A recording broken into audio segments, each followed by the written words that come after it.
तो हेलो दोस्तों, हम लोग हॉब्स के राजनीतिक दर्शन के मुख्य तत्व पढ़ेंगे। तो इसमें हम सबसे पहले यांत्रिक या वैज्ञानिक भौतिकवाद पढ़ेंगे, मैकेनिकल या साइंटिफिक मटेरियलिज्म। तो इसमें देखते हैं हॉब्स का महत्व राजनीतिक दर्शन को एक वैज्ञानिक रूप प्रदान करने में है। उसने अपने राज दर्शन में निरंकुशतावाद व धर्मनिरपेक्षतावाद के लिए एक वैज्ञानिक आधार तैयार किया और भौतिक विज्ञान में प्रयुक्त होने वाले पद्धति को दर्शन व राजनीतिक चिंतन का आधार देकर राजनीति को विज्ञान का स्वरूप प्रदान किया। हॉब्स वस्तुतः वैज्ञानिक सिद्धांतों के आधार पर एक संपूर्ण दर्शन की रचना करना चाहता था। राजनीतिक दर्शन उसके इस संपूर्ण चिंतन का एक अंग मात्र है और इसके इस संपूर्ण दर्शन को भौतिकवाद कहा जाता है। उग्र, इसमें दूसरा जो कॉन्सेप्ट है, उग्र व्यक्तिवाद या वैज्ञानिक या मनोवैज्ञानिक अहमवाद, रेडिकल इंडिविजुअलिज्म या साइकोलॉजिकल इगोइज्म। इसका तात्पर्य है प्रत्येक व्यक्ति भावनात्मक व मनोवैज्ञानिक रूप से स्वार्थी होता है। फिर नाम रूपवाद, नॉमिनलिज्म। तो नाम रूपवाद चेतना जगत की बजाय जड़ जगत यानी भौतिक जगत को ही सत्य मानता है। तो ये वर्ड ऑफ मैटर को ही सत्य मानता है। हॉब्स भी किसी पराभौतिक या ईश्वरीय जगत का अस्तित्व नहीं मानता। इस प्रकार प्लेटो व अरस्तु है ना एक पराभौतिक जगत या कि है ना आइडिया को और आइडिया या फॉर्म और मैटर को महत्वपूर्ण मानते हैं, जबकि हॉब्स है ये किसी भी ईश्वरीय जगत या पराभौतिक जगत को के अस्तित्व को नहीं स्वीकारता। हॉब्स में उपयोगितावादियों बेंथम के तुल्य वाला दार्शनिक अमूलवाद यानी फिलोसॉफिकल रेडिकलिज्म व फ्रांसीसी विश्वकोशकर्ताओं का वैज्ञानिक बुद्धिवाद है। तो दार्शनिक अमूलवादी कौन होता है? दार्शनिक अमूलवादी तो अमूलवादी यानी कि जो व्यक्ति रेडिकल चेंज को इंट्रोड्यूस करता है या जो व्यक्ति रेडिकल चेंज को सपोर्ट करता है वो दार्शनिक अमूलवादी कहलाता है। तो हॉब्स भी रेडिकल अमूलवादी है। रेडिकल यानी पिया की फिलोसॉफिकल रेडिकलिज्म या कि दार्शनिक अमूलवादी है। कैसे? तो हॉब्स ने जो मध्ययुगीन व्यवस्थाएं थी जहां पर राजा के दैवी सिद्धांत यानी कि राजत्व का दैवी सिद्धांत था। फिर धर्म जो है तो मेन स्टेज पर था यानी कि पोप की सत्ता सबसे महत्वपूर्ण थी। जो राजा था वो सेकेंडरी पोजीशन पे था, है ना। और हर जगह अंधविश्वास और श्रद्धा ने तर्क की जगह स्थान ले लिया था। तो इन सभी चीजों को वो नकार देता है। जब इन चीजों को वो नकार देता है और एक नए सिस्टम का आगाज करता है जहां पर चीजें तर्क के आधार पर समझाई जाएंगी, जहां पर चीजें साइंटिफिक होंगी, जहां पर राजा चुना जाएगा तो वो सोशल कॉन्ट्रैक्ट के माध्यम से बनाया जाएगा। तो ये एक रेडिकल चेंज है, इसलिए इसे फिलोसॉफिकल रेडिकलिज्म यानी कि दार्शनिक अमूलवादी कहा जाता है। हालांकि जो मेन जो दार्शनिक अमूलवाद है ये बेंथम में पाया जाता है, है ना। ये बेंथम में पाया जाता है, लेकिन उसके जो शुरुआती बीज हैं वो हमें हॉब्स में मिल जाते हैं। और ऐसा कहा जाता है कि जो बेंथम का जो लेवियाथन है, बेंथम का जो लेवियाथन था उस पर जो हॉब्स का लेवियाथन उस पर जो बेंथमवादी थे या जो उपयोगितावादी थे उन्होंने नकेल कसने का काम किया था। कैसे नकेल कसा था? तो हम लोग बेंथम के बारे में पढ़ेंगे जो कि एक उपयोगितावादी थिंकर है। तो वो कहता है कि मैक्सिमम बेनिफिट ऑफ या maximum happiness of maximum number of people. तो अब जो राजा होगा या जो निरंकुश राजा होगा, अब वो किस चीज का ध्यान रखेगा कि लोगों का मैक्सिमम हित हो रहा है कि नहीं। अगर लोगों का maximum happiness of maximum people ensure नहीं हो रही है तो अब राजा निरंकुश रूप से काम नहीं करेगा। तो ये थोड़ा सा नकेल कसने का काम किया था उपयोगितावादियों ने। फिर सर फ्रेडरिक पॉलक, अधिकतम लोगों के अधिकतम हित के लिए उपयोगितावादियों ने लेवियाथन की नाक में नकेल डाल दी थी। तो ये यही है। फिर वैज्ञानिक या यांत्रिक भौतिकवाद का जनक हॉब्स को कहा जाता है, वैज्ञानिक या यांत्रिक भौतिकवाद का जनक।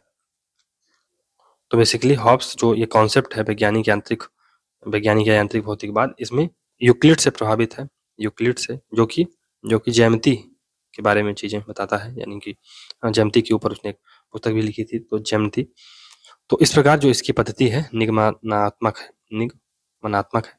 फिर ये गैलीलियो से भी प्रभावित था।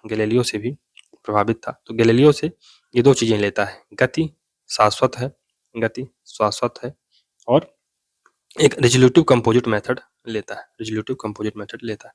चलिए इसको पढ़ते हैं कैसे। तो हॉब्स उस काल में पैदा हुआ था जब धार्मिक उद्धार आंदोलन व पुनर्जागरण के कारण यूरोप में महान वैज्ञानिक आविष्कार हो रहे थे, नवीन दार्शनिक सिद्धांतों का प्रतिपादन हो रहा था, इसलिए 17वीं शताब्दी में प्रतिभाशाली व्यक्तियों की शताब्दी कहलाई जाती है। हॉब्स के राजनीतिक विचार पर ज्यामिति यानी ज्योमेट्री और भौतिक विज्ञान यानी फिजिक्स का प्रभाव देखा जा सकता है। यूक्लिड की ज्यामिति से प्रभावित होकर हॉब्स ने अपने अध्ययन में निगमनात्मक पद्धति यानी डिडक्टिव मेथड का उपयोग किया। ज्यामिति के प्रयोगों में पहले एक आधार वाक्य लिया जाता है, जैसे कि त्रिभुज के तीनों कोणों का योग 180 अंश होता है, फिर उसको सिद्ध किया जाता है। तो हॉब्स ने पहले एक आधार वाक्य लिया कि मानव का जो मूल स्वभाव है वो बुरा होता है। मनुष्य स्वभाव से लालची होता है, कपटी होता है, ईर्ष्यालु होता है। उसने ये आधार वाक्य लिया, फिर उसने उस चीज को एक्सप्लेन करने के लिए बहुत सारे मेथड लाए, जिसमें से रिजोल्यूटिव कंपोजिट मेथड एक महत्वपूर्ण मेथड है।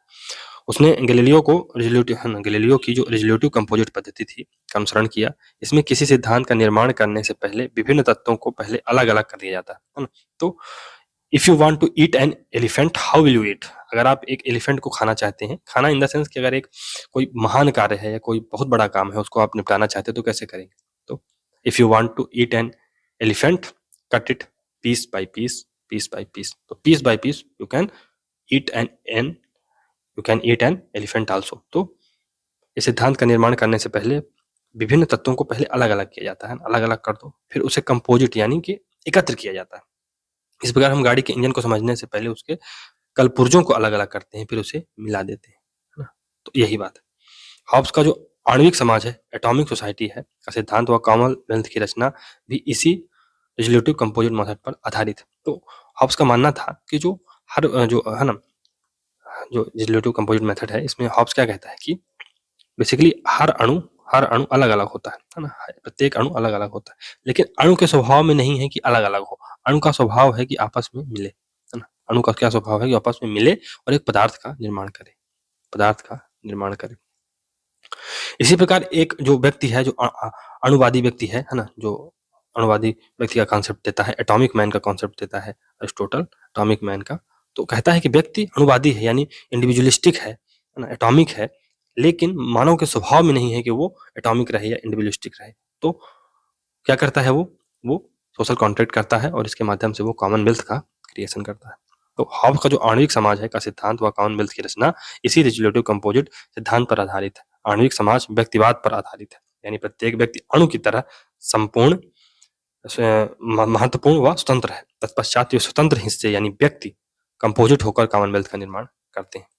गैलीलियो की तरह हॉब्स भी मानता है कि प्रत्येक वस्तु गतिमान है, मोशन में है, स्थिर नहीं है। जहां अरस्तु कहता है कि सभी चीजें सर्वोच्च साध्य की प्राप्ति के बाद रुक जाती हैं, है ना। अरिस्टोटल क्या कहता है कि जब हम लोग अरिस्टोटल को पढ़ते हैं तो है ना, तो उसमें हम देखते हैं कि वो टिलोस के बारे में बात करता है कि हर वस्तु या व्यक्ति जो कि है ना इस संसार में है, उसका एक टिलोस होता है ना।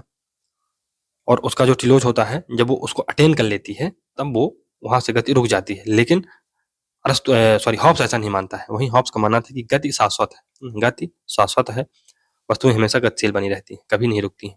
अन्य पिंडों की तरह मानव शरीर व समाज में भी गति होती रहती है।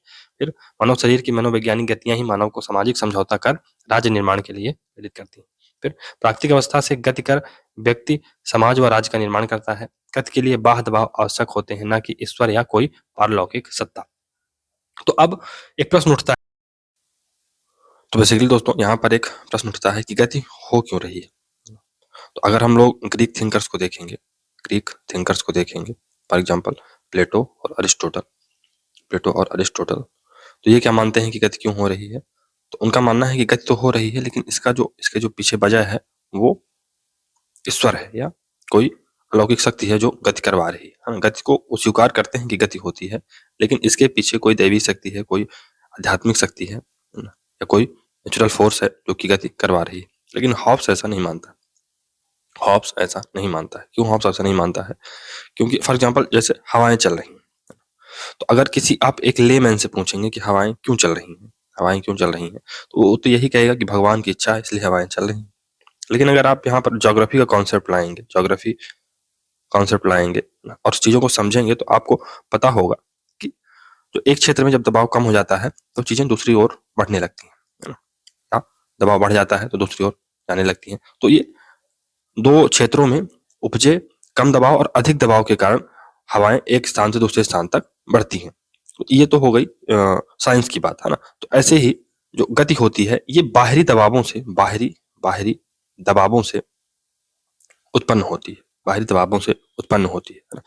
अब अगर देखा जाए, जैसे मुझे चाहे भूकंप क्यों आते हैं, तो भगवान हमें हमारी जो हम जब पाप करते हैं तो भगवान हमें उसका दंड देने के लिए जो है तो भूकंप आते हैं। ऐसा कौन मानेगा? जो व्यक्ति धर्म पर विश्वास करेगा या जो व्यक्ति है ना लेमैन होगा। लेकिन अगर आप है ना ज्योग्राफी को समझेंगे, साइंस को समझेंगे, तो आपको पता चलेगा कि जो दो प्लेटें आपस में टकराती हैं जिसके कारण की भूकंप आते हैं। तो यही है कि गति का कारण बाहरी दबाव है, ना कि कोई ईश्वरीय शक्ति है ना। चलिए अब आगे बढ़ते हैं। गैलीलियो प्रत्येक सजीव और निर्जीव की प्राकृतिक प्रवृत्ति गति को मानता है। उसी प्रकार हॉब्स मानता है कि मनुष्य निरंतर सक्रिय रहने वाला प्राणी है, मानव इच्छाओं का दास है और ये इच्छाएं उसे निरंतर गतिमान रखती हैं। मानव इच्छाओं का दास है और इच्छा ही मनुष्य को हमेशा गतिमान रखती है ना, गतिमान रखती है। हम किसी का बहुत बड़ा मकान देखते हैं, है ना, शान शौकत देखते हैं, कार देखते हैं, है ना, लोगों के अच्छे कपड़े देखते हैं, तो हमारे मन में एक है ना कंपन उत्पन्न होता है और हम भी उसी चीजों को प्राप्त करने के लिए इच्छा करते हैं। तो हम जब इच्छा करते हैं तो हमारे अंदर अब गति उत्पन्न होगी और हम ये चीज प्राप्त करने के लिए अग्रसर होंगे। अब क्योंकि चीजें, मकान, कार, कपड़े, ये सब सीमित वस्तुएं हैं, है ना, अनलिमिटेड नहीं है। तो इसके लिए अब क्या होगा? आपस में संघर्ष होगा और संघर्ष होगा तो लोग एक दूसरे के खून के प्यासे हो जाएंगे। तब यहाँ पर एक सोशल कॉन्ट्रैक्ट की आवश्यकता होगी ताकि लोग अपने जारी अधिकार एक सॉवरेन को सौंप दें और अपनी जो सुरक्षा है उसको इंश्योर कर लें। चलिए इसमें और आगे देखते हैं। इस प्रकार हॉब्स अपने राजनीति दर्शन को विज्ञान या यांत्रिकी से जोड़ता है, वहीं वह भौतिक विश्व को ही एकमात्र विश्व मानता है, यानी वर्ड ऑफ मैटर को ही केवल एक, या फिजिकल वर्ड को ही एक विश्व मानता है ना। वो जो सुकरात और जो प्लेटो बोल रहे थे कि वर्ड ऑफ आइडिया होता है, उसकी वो नकार देता है। अर्थात सृष्टि में पदार्थ के अलावा कुछ नहीं है, ईश्वर, आत्मा, पारलौकिक जगत, आइडिया आदि कुछ नहीं होता है। इस प्रकार हॉब्स वैज्ञानिक या यांत्रिक भौतिकवाद की नींव रखता है, वैज्ञानिक या यांत्रिक भौतिकवाद की नींव रखता है। ऐसे चिंतन के कारण लियो स्ट्रॉस हॉब्स को वैज्ञानिक राजनीति का पिता कहता है। लियो स्ट्रॉस हॉब्स को वैज्ञानिक राजनीति का पिता कहता है। हॉब्स वैज्ञानिक भौतिकवाद, जबकि कार्ल मार्क्स वैज्ञानिक समाजवाद व द्वंद्वात्मक भौतिकवाद, डायलेक्टिकल मटेरियलिज्म का प्रवर्तक कहा जा सकता है। पर जहां हॉब्स पदार्थ मैटर में गति के लिए बाह्य दबाव आवश्यक मानता है, वहीं मार्क्स के अनुसार आंतरिक विरोध के कारण पदार्थ में स्वतः ही गति होती है। तो जब हम लोग हॉब्स को पढ़ते हैं तो हॉब्स क्या मानता है कि गति का कारण क्या है? गति का कारण हॉब्स मानता है बाह्य दबाव के कारण गति होती है और इसे ही क्या कहते हैं? वैज्ञानिक भौतिकवाद, है ना। लेकिन जब हम लोग द्वंद्वात्मक या वैज्ञानिक समाजवाद पढ़ेंगे कार्ल मार्क्स का, तो कार्ल मार्क्स क्या कहता है कि गति का कारण क्या है? दोनों ये स्वीकार करते हैं गति होती है, लेकिन जो कार्ल मार्क्स है ये आंतरिक दबावों को महत्वपूर्ण मानता है जिसके कारण गति होती है ना। आंतरिक दबाव इन द सेंस कि जब पूंजीपति और गरीबों के बीच संघर्ष होगा, या है ना, पूंजीपति और जो वर्कर क्लास है उनके जब बीच संघर्ष होगा, तो यही जो आंतरिक द्वंद्व है इसी के कारण गति होती है, ऐसा कार्ल मार्क्स मानता है। और हॉब्स बाह्य दबावों को महत्वपूर्ण मानता है कि बाह्य दबावों के कारण गति होती है। अब कार्ल मार्क्स ने स्वयं कहा है कि हॉब्स हम सबका पिता है। सीबी मैकफर्सन हॉब्स शक्ति राजनीति का विज्ञान है। हॉब्स क्या कहता है कि जो सीबी मैकफर्सन कहता है कि हॉब्स शक्ति राजनीति का विज्ञान पेश करने वाला प्रथम व्यक्ति था, है ना। सीबी मैकफर्सन कहता है कि हॉब्स शक्ति राजनीति का विज्ञान पेश करने वाला प्रथम व्यक्ति था। तो उसने पावर पॉलिटिक्स के बारे में सबसे पहले बताया। तो बेसिकली जो हॉब्स है उसका मानना था कि पावर हर वस्तु या व्यक्ति का केंद्र होती है ना। हर व्यक्ति पावर से ही गाइडेड होता है और एक व्यक्ति में पावर हासिल करने की जो इच्छा है वो हमेशा रहती है, और ये इच्छा कब खत्म होती है? जब मनुष्य स्वयं मर जाता है। तो ये जो इच्छा है पावर हासिल करने की, ये हमेशा चलती रहती है, हमेशा एक व्यक्ति के अंदर रहती है, और ये तभी खत्म होती है जब वह व्यक्ति मर जाता है, यानी जब उसके अंदर की जो गतियां हैं, है ना, उसके अंदर जो बाहरी दबाव है वही पड़ना जब बंद हो जाएगा, तभी ये इच्छाएं खत्म हो जाएंगी। प्यूरिटन्स व प्यूरिटन क्रांति, तो इसके बारे में हम लोग पढ़ चुके हैं कि प्यूरिटन्स ईसाई धर्म में 16 से 17वीं शताब्दी में ब्रिटेन में चला हुआ वह सुधार आंदोलन था जो प्रोटेस्टेंट शाखा से संबंधित था। इस आंदोलन के समर्थक रोमन कैथोलिक शाखा की धार्मिक रूढ़ियों व परंपराओं के विरोधी थे। प्यूरिटन्स अपने विश्वासों को ज्यादा तार्किक, विवेक सम्मत और शुद्ध मानते थे। राजनीतिक रूप से ये ब्रिटेन में गणतंत्र की स्थापना करना चाहते थे तथा लॉग पार्लियामेंट का समर्थन करते थे। लॉग पार्लियामेंट का ब्रिटेन में 1642 से 49 तक जो गृहयुद्ध चला उसे ही प्यूरिटन क्रांति कहा जाता है। यह गृहयुद्ध संसद समर्थकों यानी राउंड हेड्स जिनका नेता क्रॉमवेल था तथा राजतंत्र समर्थकों कैवलर्स जिनका नेता तत्कालिक ब्रिटिश सम्राट चार्ल्स फर्स्ट था के मध्य हुआ। चार्ल्स प्रथम को इसमें फांसी दे दी गई थी। फिर अब हम लोग हॉब्स का राजनीतिक चिंतन यानी पॉलिटिकल थॉट्स देखते हैं। तो हॉब्स ने अपने राजनीतिक चिंतन में अरस्तुवादी व मध्ययुगीन दोनों अवधारणाओं को नकार दिया। अरस्तु राज्य को प्राकृतिक व स्वाभाविक मानता है। मध्ययुग में राज्य को दैवीय उत्पत्ति का सिद्धांत प्रचलित था। तो अरस्तु राज्य को स्वाभाविक एवं प्राकृतिक मानता है जबकि मध्य युग में राज्य के दैवीय उत्पत्ति का सिद्धांत प्रचलित था। हॉब्स ने इनके विपरीत राज्य को कृत्रिम संस्था माना है ना, आर्टिफिशियल इंस्टीट्यूशन माना है। इसका निर्माण मनुष्यों ने अपने फायदे के लिए आपसी समझौते से यानी सोशल कॉन्ट्रैक्ट के माध्यम से किया है। अरस्तु के विपरीत हॉब्स का मानना था कि राज्य सद्जीवन के लिए नहीं बल्कि सुरक्षा के लिए, क्योंकि है ना सुरक्षा के लिए है ना, जो राज्य है सद्जीवन के लिए नहीं बल्कि सुरक्षा के लिए है क्योंकि मानवों के बीच मित्रता नहीं शत्रुता होती है। हमने देखा था कि स्टेट ऑफ नेचर में मानवों के बीच शत्रुता होती है। क्यों? क्योंकि सेम है ना जो भौतिक सुख है उनको प्राप्त करने के लिए लोगों के बीच लड़ाई होगी तो संघर्ष तो होगा ही। हॉब्स के अनुसार राज्य का अंतिम स्रोत मनुष्य का आत्मरक्षा का अधिकार है। राज्य का अंतिम स्रोत मनुष्य का आत्मरक्षा का अधिकार है। राज्य निर्माण की तर्क पद्धति या चरण, तो राज्य के निर्माण की पद्धति है या तर्क पद्धति है, चरण कौन कौन से होते हैं, फेजेस कौन कौन से होते हैं, उनको हम लोग देख लेते हैं। तो इसमें जो पहला चरण है वो है कि जो हॉब्स है पहले मानव स्वभाव के बारे में विवेचना देता है। वो पहले से अज्यूम कर लेता है कि मानव स्वभाव बुरा है ना, मानव बुरा है, वो लालची है, वो कपटी है ना, वो कपटी है और वो धोखेबाज, ये ऐसा वो मान लेता है। अब मानव स्वभाव जब ऐसा है तो स्टेट ऑफ नेचर यानी प्राकृतिक अवस्था जो थी वहां पर माइट इज राइट यानी जिसकी लाठी उसकी भैंस, माइट इज राइट। तो अब जब व्यक्ति बुरा है, लालची है, कपटी है, धोखेबाज है तो और हर व्यक्ति भौतिक सुखों की यानी सेम भौतिक सुखों को प्राप्त करने के लिए संघर्षरत है तो लोगों के बीच संघर्ष तो होगा ही स्टेट ऑफ नेचर में। क्यों? क्योंकि यहाँ पर कोई नियम नहीं बनाए गए हैं, यहाँ पर कोई कानून नहीं है ना, यहाँ पर जिसकी लाठी उसकी भैंस है यानी माइट इज राइट है। तो अब संघर्ष तो होना निश्चित है ना। अब इसके बाद कुछ प्राकृतिक अधिकार व्यक्ति को मिले हुए हैं, प्राकृतिक अधिकार इन्हें आगे चलकर हम लोग देखेंगे कि वो प्राकृतिक नियम बन जाएंगे, प्राकृतिक अधिकार आगे चल के प्राकृतिक नियम बन जाएंगे ना।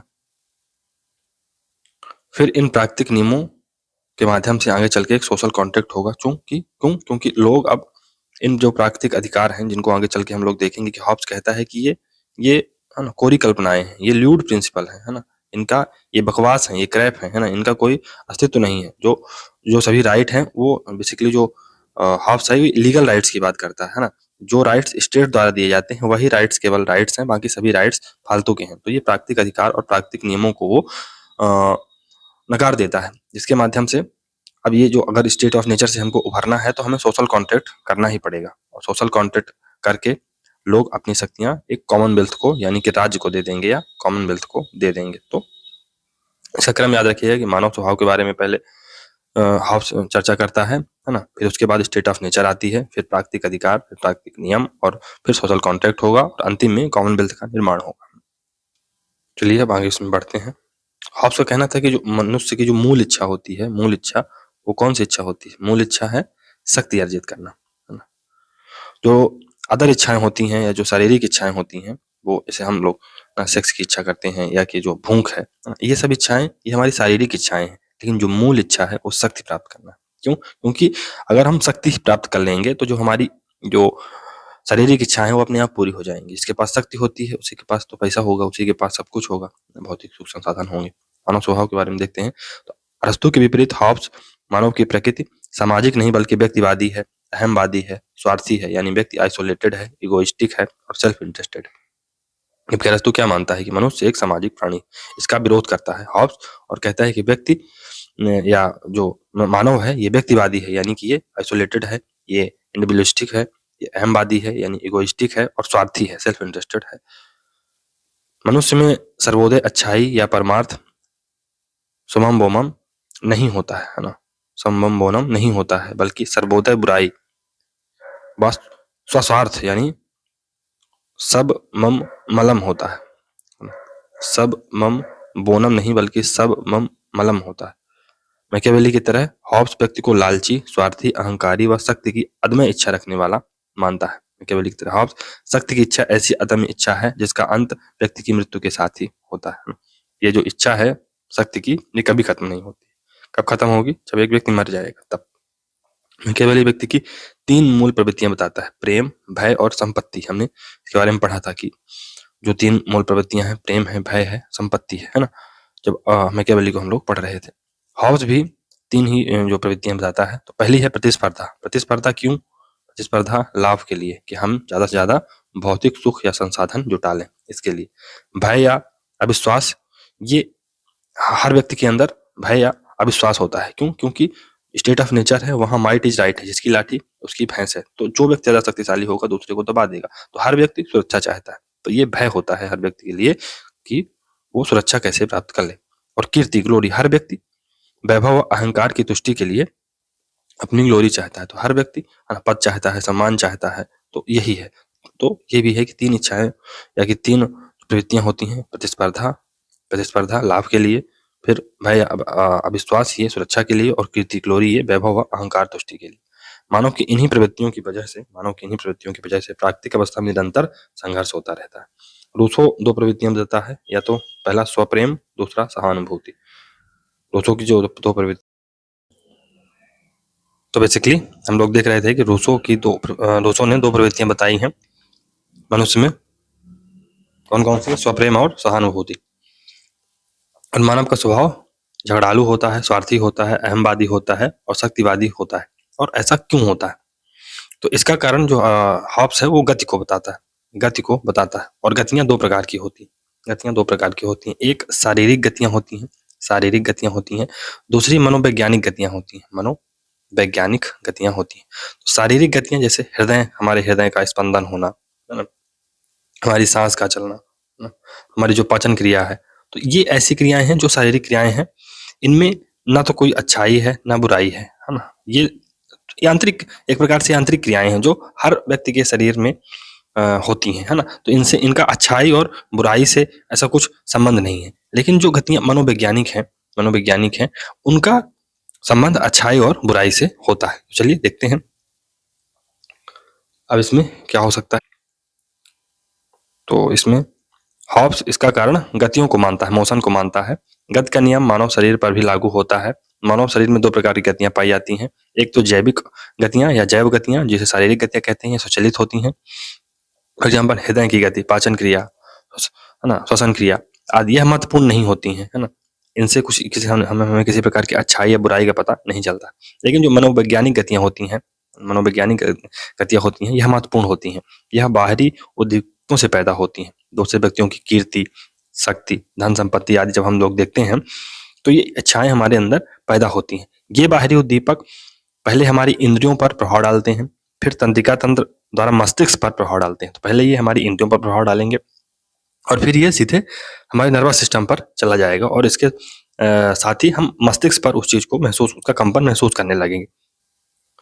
फिर मस्तिष्क में मनोभाव और इच्छाएं पैदा होती हैं। इन इच्छाओं की पूर्ति, कीर्ति, यश, शक्ति, सुरक्षा के लिए मनुष्य आपस में झगड़ते हैं।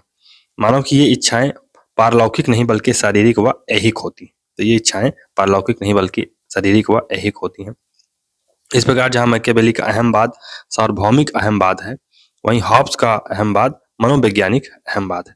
सार्वभौमिक अहमवाद यानी कि जो मैकियावेली है वो क्या बोलता है कि सभी लोग बुरे होते हैं, सभी लोग अपनी प्रवृत्ति से ही बुरे होते हैं। जबकि हॉब्स ऐसा नहीं मानता है। उसका जो मतलब अहमवाद है वो मनोवैज्ञानिक अहमवाद है। क्यों? क्योंकि उसका मानना था कि एक व्यक्ति में गतियां पैदा होती हैं। गति, जब हम लोग दूसरे के अच्छे घर, अच्छे कपड़े, है ना, गाड़ियों को देखते हैं तो हमारे अंदर गति पैदा होती है, और ये गति है ना पहले तो हमारी इंद्रियों को प्रभावित करेगी, इंद्रियों से ये नर्वस सिस्टम में जाएगी, और नर्वस सिस्टम से जाके हमारे मस्तिष्क में कंपन उत्पन्न करेगी। तो ये जो गतियां हैं यही हमें जो है तो ज़्यादा से ज़्यादा है ना भौतिक वस्तुओं को इकट्ठा करने के लिए प्रेरित करती हैं, और इसके माध्यम से जो मनुष्य हैं आपस में झगड़ते हैं। तो यही है वैज्ञानिक मनोवैज्ञानिक अहम बात, साइकोलॉजिकल इगोइज्म। काकुआ क्या कहता है कि जो हॉब्स है ये पक्का अहमवादी। ब्रेम हॉल व क्लेरेंडन ने हॉब्स द्वारा वर्णित इस मानव छवि की आलोचना करते हुए कहा है कि वे व्यक्ति को पशुओं से भी गैर गुजरा अहमवादी समझता है ना। ये ब्रेम हॉल और क्लेरेंडर ऐसा बोलते हैं कि वो पशुओं से भी गैर गुजरा अहमवादी समझता है मनुष्य को। कौन? हॉब्स। अब प्राकृतिक अवस्था, स्टेट ऑफ नेचर, इसके बारे में पढ़ते हैं। तो स्टेट ऑफ नेचर,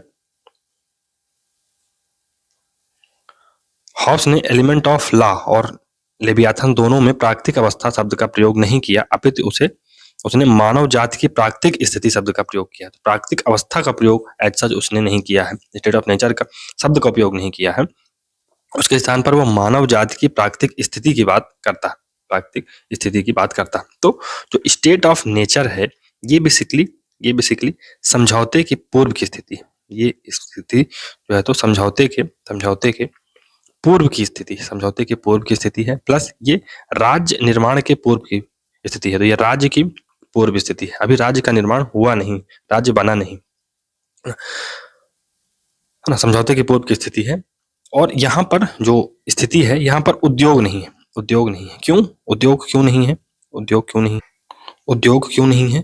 तो बेसिकली यहाँ पर फल सुरक्षित नहीं है, फल इन द सेंस कि आउटकम सुरक्षित नहीं है ना, आउटकम सुरक्षित नहीं है ना। कोई व्यक्ति है ना बड़े बड़े उद्योग लगा ले, है ना, कोई व्यक्ति कुछ कर ले, है ना, व्यापार कर ले, लेकिन सुरक्षित ही नहीं है। क्यों? क्योंकि जिसकी लाठी उसकी भैंस, पता चले कोई आदमी आके सब छीन ले तो सुरक्षा नहीं है। इसके कारण ना तो यहाँ उद्योग है, ना तो यहाँ कला है, ना तो यहाँ संस्कृति है ना, संस्कृति का भी विकास नहीं हो पा रहा है, नौचालन भी नहीं है और शिक्षा भी नहीं है ना। क्यों? क्योंकि लोग अपनी जान की सुरक्षा ही नहीं कर पा रहे हैं। तो उनका जो सबसे प्राइम जो ऑब्जेक्टिव बना हुआ है अभी भी कि हम अपने आप को बचाएं कैसे, तो इन सब चीजों को वो है ना दरकिनार कर देते हैं। और वहां पर जो स्टेट ऑफ नेचर है ये यहाँ पर ना तो उद्योग है, ना कला है, ना संस्कृति है, ना नौकाचालन है, ना शिक्षा है। लेकिन ये जो स्थिति है ये क्षणभंगुर है, ये पाश्विक है यानी पशुवत है, और ये बुरी अवस्था है, ये कुल मिला के बुरी अवस्था है। तो जो ये स्थिति है स्टेट ऑफ नेचर ये ना केवल राज्य पूर्व की स्थिति है या समझौते के पूर्व की स्थिति है, बल्कि ये समाज पूर्व की स्थिति भी है। तो ऐसा क्यों? हम लॉक पढ़ेंगे तो वहां पर देखेंगे कि ये केवल राज्य पूर्व या समझौते के पूर्व की स्थिति है, समाज पूर्व की स्थिति नहीं है। यहाँ पर हॉब्स कहता है कि समाज पूर्व स्थिति है। क्यों? क्योंकि यहाँ पर परिवार का ऐसा कोई संबंध या पारिवारिक संबंध ऐसा कुछ है नहीं, पारिवारिक कुछ है नहीं, धार्मिक संस्थाएं, पारिवारिक संस्थाएं या धार्मिक संस्थाएं ऐसा कुछ है नहीं, आर्थिक संस्थाएं भी नहीं है, सबसे महत्वपूर्ण जो राज व्यवस्था है वही नहीं है ना, लोग आपस में ही उलझे हुए हैं। तो यहाँ पर ना तो कोई लैंगिक व्यवस्था है ना, लैंगिक समानता है ना, शैक्षणिक अव्यवस्था भी है, शैक्षणिक कोई व्यवस्था भी नहीं है। तो इसके कारण ये समाज पूर्व की स्थिति है, क्योंकि यहाँ पर अभी समाज बना ही नहीं, अभी यहाँ पर सिविल सोसाइटी बनी ही नहीं है। और सबसे बड़ी बात जो स्टेट ऑफ नेचर है ये हाउस मानता है कि ये काल्पनिक है ना, ऐसा कहीं हुआ नहीं है ना, ये एक काल्पनिक है और ये इतिहास की वास्तविकता से मेल नहीं खाती है। हालांकि अगर बहुत गहराई में जाया जाए तो जो अमेरिका में स्थिति थी जब अमेरिका और इंग्लैंड का युद्ध हो रहा था या अमेरिका और इंग्लैंड के बीच जब संघर्ष हो रहा तो उस स्थिति को हम लोग इस स्टेट ऑफ नेचर से कंपेयर कर सकते हैं, लेकिन बहुत ही क्रूड फॉर्म में, है ना। चलिए देखते हैं हॉब्स के शब्दों में प्राकृतिक अवस्था का वर्णन। तो ऐसी परिस्थिति में उद्योग की कोई जगह नहीं होती, क्योंकि इसके लिए फल अनिश्चित होते हैं। इसलिए धरती की कोई संस्कृति नहीं, समुद्र में कोई यात्रा नहीं, धरती पर कोई ज्ञान नहीं, कोई कला नहीं, कोई साहित्य नहीं, कोई समाज नहीं। सबसे बुरी बात कि निरंतर भयानक मृत्यु का खतरा और मनुष्य का जीवन एकाकी, गरीब, बुरा, छोटा व क्रूर है। The life of man is solitary, poor, nasty, brutish and short. Hobbes के अनुसार हो सकता है ऐसी स्थिति सारे विश्व में ना हो, लेकिन अमेरिका में जरूर है, जहां बर्बर लोग बड़े क्रूर तरीके से रहते हैं। अर्थात प्राकृतिक अवस्था एक काल्पनिक स्थिति है। प्राकृतिक अवस्था में मानव जीवन में एक एकांकीपन था, दीनहीनता थी, दोषता थी, पाशविकता थी। नगण्यता का कारण है कि उसकी जो मनोवैज्ञानिक गतियां, वो मनोवैज्ञानिक अहम बात। तो जो स्टेट ऑफ नेचर में उसके जीवन में एकाकीपन था, है ना, दीनहीनता थी, दोषता थी, पाशविकता थी, नगण्यता थी, उसका कारण क्या था? उसकी मनोवैज्ञानिक गतियां और मनोवैज्ञानिक अहम बात। प्राकृतिक अवस्था ये समझौते से पूर्व की अवस्था है, समझौते से पूर्व की अवस्था है। यह अवस्था समाज पूर्व भी है और राज्य पूर्व भी है। तो हमने देखा था समाज पूर्व क्यों है, क्योंकि यहाँ पर ना तो पारिवारिक कोई संस्था है, ना तो धार्मिक कोई संस्था है, ना तो कोई आर्थिक संस्था है, तो ये समाज पूर्व भी है। दूसरा, ये राज्य पूर्व भी है। आप द्वारा राज्य पूर्व क्यों है? क्योंकि अभी राज्य का निर्माण हुआ नहीं है। जब सोशल कॉन्ट्रैक्ट होगा तब ना राज्य का निर्माण होगा। आप द्वारा वर्णित इस अवस्था में ना समाज है और ना ही राज्य है। यह अवस्था सभी के विरुद्ध, सभी के संघर्ष की है। तो यहाँ पर war of all against all है ना, war of all against all है, यानी सभी एक दूसरे से संघर्ष पर हैं। यानी कि जिसकी लाठी उसकी भैंस, मत्स्य न्याय, है ना, जहाँ पर जिसकी लाठी उसकी भैंस, यानी माइट इज राइट की अवस्था है यह। जॉन रॉल्स के अनुसार हॉब्स की प्राकृतिक अवस्था में जो संघर्ष है वह एक कैदी की दुविधा, प्रिजनर्स डिलेमा के तुल्य है। प्रिजनर्स डिलेमा सिद्धांत के अनुसार अगर एक पक्ष ने दूसरे पक्ष के ऊपर हमला करने से पहले उस पक्ष पर हमला नहीं किया तो दूसरा पक्ष पहले हमला कर प्रथम पक्ष को हरा देगा, अर्थात सर्वत्र हिंसा की स्थिति है। पर क्या ऐसी प्राकृतिक अवस्था थी? हॉब्स स्वयं कहता है कि यह एक कल्पना है, ऐतिहासिक वास्तविकता नहीं। तो यहाँ पर हम लोग कैदी की दुविधा थोड़ा सा समझेंगे। कैदी की दुविधा ये क्या है? कैदी की दुविधा, है ना, आगे चल के जब हम लोग इंटरनेशनल रिलेशन में पढ़ेंगे तो वहाँ पर ये कैदी की दुविधा आता है। तो कैदी की दुविधा, तो बेसिकली फॉर एग्जाम्पल दो मित्र हैं, उन्होंने आपस में मिलकर कहीं पर चोरी की, है ना, वो पकड़े गए, उनको जेल भेज दिया गया। अब जो पुलिस वाले हैं वो दोनों को अलग अलग बैठा के अलग अलग कमरे में उनसे डिटेल मांगते हैं। तो वो, है ना, शुरू में तो नकारते हैं कि नहीं हमने तो चोरी नहीं की, है ना, वो अपना सब बताते हैं। लेकिन यहाँ पर एक पुलिस वाला आता है और जो व्यक्ति यहाँ पर बैठा हुआ इससे बोलता है कि आपके जो मित्र हैं उन्होंने कबूल कर लिया है और वो सरकारी गवाह बनने वाले हैं। या वो ये बोलता है कि जो पुलिस वाला है कि क्या आपको पता है कि आपके जो मित्र हैं वो आपके खिलाफ गवाही देने वाले हैं। तो वो इस डर में रहता है कि अगर मैंने अपने मित्र के खिलाफ गवाही नहीं दी तो हो सकता है मेरा मित्र मेरे खिलाफ गवाही दे दे। क्यों? क्योंकि इनका आपस में कोई कॉन्ट्रैक्ट है नहीं। जो पुलिस वाले संवाद कर रहे हैं तो इस कैदी के अंदर ये दुविधा है कि अगर मैं सरकारी गवाह नहीं बनूंगा तो हो सकता है वो सरकारी गवाह बन जाए। तो इसमें होगा क्या, है ना, दोनों राज बता देंगे, दोनों पकड़े जाएंगे। तो यही बात है। जहाँ एक ऐसी जो जो उन्होंने चोरी की है, तो फॉर एग्जाम्पल अगर उनको 2 साल की सजा होने वाली थी, लेकिन जब उन्होंने अपना जुर्म कबूल कर लिया, अगर इस सजा के लिए अगर कोई सबूत न मिलता तो इनको लगभग 2 साल की सजा होती है कि छूट भी जाते। लेकिन अब दोनों ने दुविधा में है, कहीं हम पीछे रह जाए, हमारा दोस्त हमारा राज ना बता दे, तो इस चक्कर में दोनों राज बता देते हैं। तो इनको अब 5 साल की सजा हो जाती है, जितना भी मैक्सिमम सजा हो जाती है। तो यही है कैदी की दुविधा। और ऐसी ही नेशंस की भी दुविधा होती है ना। जब एक नेशन जैसे भारत अगर अपनी शक्ति को बढ़ा रहा है ना, या कि चाइना अपनी शक्ति को बढ़ा रहा है, तो भारत थोड़ा सा, है ना, आशंकित हो जाता है और अपनी शक्ति बढ़ा लेता है ना। क्यों? क्योंकि पता नहीं कब चाइना अटैक कर दे। ऐसे में अगर अमेरिका अपनी शक्ति बढ़ाता है तो चीन परेशान होता है, चीन शक्ति बढ़ाता है तो अमेरिका परेशान होता है। तो ये कैदी की डिलेमा ये हमेशा बना रहता है ना, कि कौन पहले आ जाए, है ना, ये बात रहती है। फिर नेचुरल राइट्स, तो प्राकृतिक अवस्था में प्रत्येक व्यक्ति का प्रत्येक वस्तु पर प्राकृतिक अधिकार है, यहाँ तक कि एक दूसरे के जीवन पर भी है। तो यहाँ पर जो नेचुरल राइट्स हैं, तो यहाँ पर हम लोग किसी का मर्डर भी कर सकते हैं स्टेट ऑफ नेचर में, है ना, किसी को मार भी सकते हैं, जिसका भी अधिकार स्टेट ऑफ नेचर में है। और यहाँ पर माइट इज राइट है, और है ना, और जिसकी क्षमता जितनी ज्यादा होगी वो उतना शक्तिशाली हो सकता है। और यहाँ पर लोग दूसरों के जीवन पर भी अधिकार, या कि, है ना, मारने का भी अधिकार है। तो यहाँ से एक जो संकल्प या कि जो एक अधिकार निकल कर आता है आत्मरक्षा का सेल्फ प्रिजर्वेशन का राइट्स निकल कर आता है स्टेट ऑफ नेचर में। तो ह्यूगो ग्रोसियस हैं, एक थिंकर हैं, इन्होंने the law of the war and peace पुस्तक लिखी है। उसमें ये आत्मरक्षा का जो अधिकार है इसको सबसे पहले ये उसका वर्णन करते हैं। तो ये भी याद रखिएगा। तो चलिए इसमें पढ़ते हैं। लेकिन मानव भावनात्मकता या कि भावनात्मक के साथ साथ तर्क प्रधान भी है, अतः उसमें आत्म संरक्षण की प्रवृत्ति होती है। सभी एक दूसरे के खून के प्यासे हैं, एक दूसरे का है ना जीवन भी ले सकते हैं, लेकिन उनके साथ है ना इमोशन तो है उनके अंदर, लेकिन उनके साथ-साथ इसके साथ-साथ उनके पास तर्क भी है, रीज़न भी है कि अगर मैं किसी को मारूँगा तो दूसरा भी मुझे मारेगा। तो वो आत्म संरक्षण की प्रवृत्ति उनके अंदर होती है। इस प्रकार आत्मरक्षा यानी जीवन का अधिकार परम प्राकृतिक है, परम प्राकृतिक है। हॉब्स ने आत्म संरक्षण यानी सेल्फ प्रिजर्वेशन को परम अधिकार मानने का विचार ह्यूगो ग्रोसियस से लिया है। ह्यूगो ग्रोसियस ने अपनी प्रसिद्ध पुस्तक the law of the war and the peace 1625 में कहा कि सभी व्यक्तियों को अपनी सुरक्षा का अधिकार है ना, सभी व्यक्तियों को अपनी सुरक्षा का अधिकार है। फिर टी.एच. हैसले ने हॉब्स के प्राकृतिक अधिकार को शेर का अधिकार कहा है, शेर का अधिकार कहा है प्राकृतिक अधिकार को। क्यों?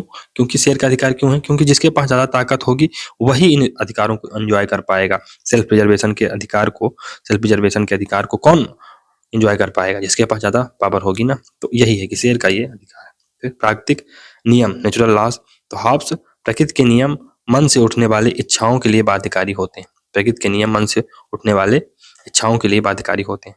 इन प्राकृतिक नियमों को शांति की धाराएं आर्टिकल ऑफ पीस कहा जाता है ना। ग्रोसियस की तरह हॉब्स भी कहता है कि प्राकृतिक नियम उचित नियम होते हैं और वे ईश्वर की भाषा में पेश किए जाते हैं। Delivered in the words of God, प्राकृतिक अवस्था के खतरे से बचने का तर्कसंगत तरीका है कि प्रकृति के कुछ नियम रहे। तो वैसे हम लोगों ने देखा ना कि स्टेट ऑफ नेचर जो है ना स्टेट ऑफ नेचर था, या कि जो प्रकृति की अवस्था थी, प्राकृतिक अवस्था थी, वो पूरी केओस था, है ना। माइट इज राइट था, है ना।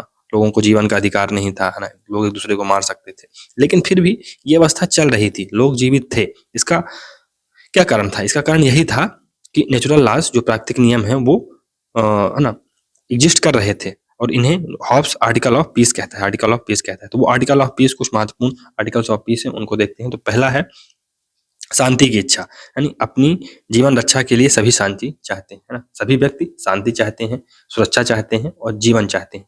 आप एक चींटी का भी उदाहरण ले लीजिए, तो अगर आप उसको मारने जाएंगे और उसका भोजन हटाएंगे तो पहले अपनी जान को बचाएगी, भोजन को बाद में बचाएगी, है ना। तो जो जीवन की सुरक्षा है या जीवन है, वो सबको प्यारा होता है।